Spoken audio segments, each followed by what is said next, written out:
back, everybody, to the arcade journey. It's been real cold out here in northern Alabama. It's been like sub-zero, and you know what?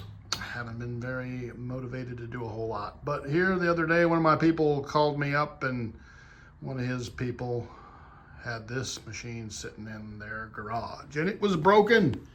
And they said, "Can you fix it?" And I, of course, said, "Sure, I can fix it." Yeah, that led to a whole nother story, but first thing it did was caught on fire, so it was a little bit more serious than one would have thought. Usually these are pretty easy to fix. This one wasn't quite as easy. So this is for this guy's mom, and she wanted to play a bunch of games. So you can see it's not actually a Ms. Pacman yet. Don't freak out. Let me turn on the light. It is actually still a Ms. Pacman. Let me show you. So obviously we replaced the control panel here so we could play a variety of different games that you can't play with a Ms. Pacman control panel. But what we did, because you know how I feel about this, is we left all the internals intact. We didn't touch the original power supply. We didn't touch the original wiring harness, short of, you know, we did tap into a couple of wires and stuff, but it's all intact. Okay, so we're running all new switching power supply. It has a 4900 in it, not the original monitor. Someone had done a tube swap on it and did a terrible job. Rebuilt the chassis, had to reset all the convergence rings. It was a nightmare, but it's actually looking pretty good now. So if we want to put a Ms. Pacman board back in here, no problem. We even left the little deal there to hook the daughter card up on there. So it makes it look a little bit more cluttered inside because it has all of the original harness in there still. Even the switch here, everything works. So everything's left intact. It could be literally just a few minutes to switch it back to a Ms. Pacman. The original control panel is over here. As you can see, it was super duper rough. There's a couple others right there too. But you know, those are rebuildable, no problem. So long story short, I just had to give my little disclaimer there. Don't freak out. Don't freak out. I didn't kill it. I just changed it into something that someone else wanted that's going to be super cool. Okay, so we got a 16-1 in there. I don't know how you feel about that. You know, frankly, they get a lot of bad, they don't get a lot of love, but they're not that bad. Now, certain games, you know, if you're a real purist, you can tell the sound's not quite right and whatnot. But most of them, you know what? For the casual player, it's really not that bad, people, okay? Ms. Pacman on this thing, 99% of you out there couldn't tell the difference. Look what else we did here.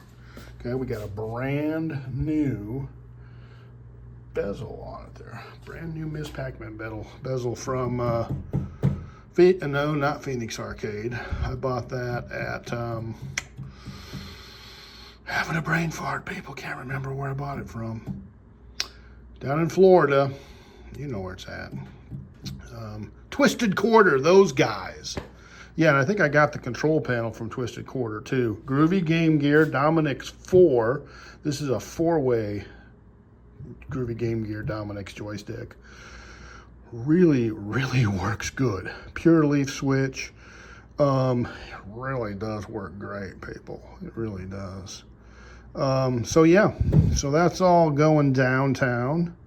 And so yeah, here's the bezel that was in it. Not that, no, that actually wasn't it. It was this black one right there they had in there. Was that it? No, that wasn't it. It was that one. That's the one they had in it. Yeah, it wasn't looking good. It looks better now.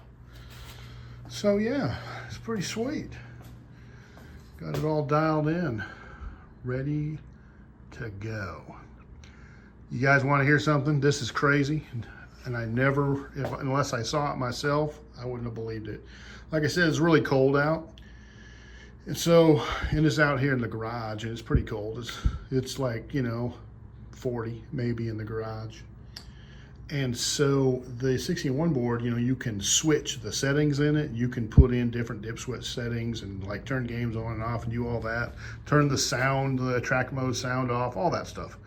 And so I did that, and it wouldn't retain the settings. I thought, I'm just doing it wrong. So I took it out. I went out into the arcade, and I put it in a different machine, the board that's in there now, and it worked fine. I thought, this is crazy. Took the board out after I set the settings and everything was working fine in the arcade, came back, put it in this machine right here, and it didn't work. Didn't save the settings, okay? Like it's on free play there, see, yeah, okay. It wouldn't do that. You go back into normal mode. I'm like, what in the world? It was the temperature. It was the temperature. Warm the board back up at a normal temperature, and it retains the setting, everything works fine. If it's too cold, it reverts back to its factory default settings. Warm it back up and it automatically goes back to whatever settings you put it in. I'm not kidding you, it's crazy, I just did it. And I read about some guy on the club, I think, said he had the same issue, and everybody thought he was crazy. And I said, I don't think you're crazy. I just saw it happen myself, people. So I'm just telling you how it is. So anyway, I'm pretty happy with it, and I think my buddy's mom is gonna really dig it. It's gonna really dig it. So, yeah. Hey, thanks for checking it out. It's a good-looking machine.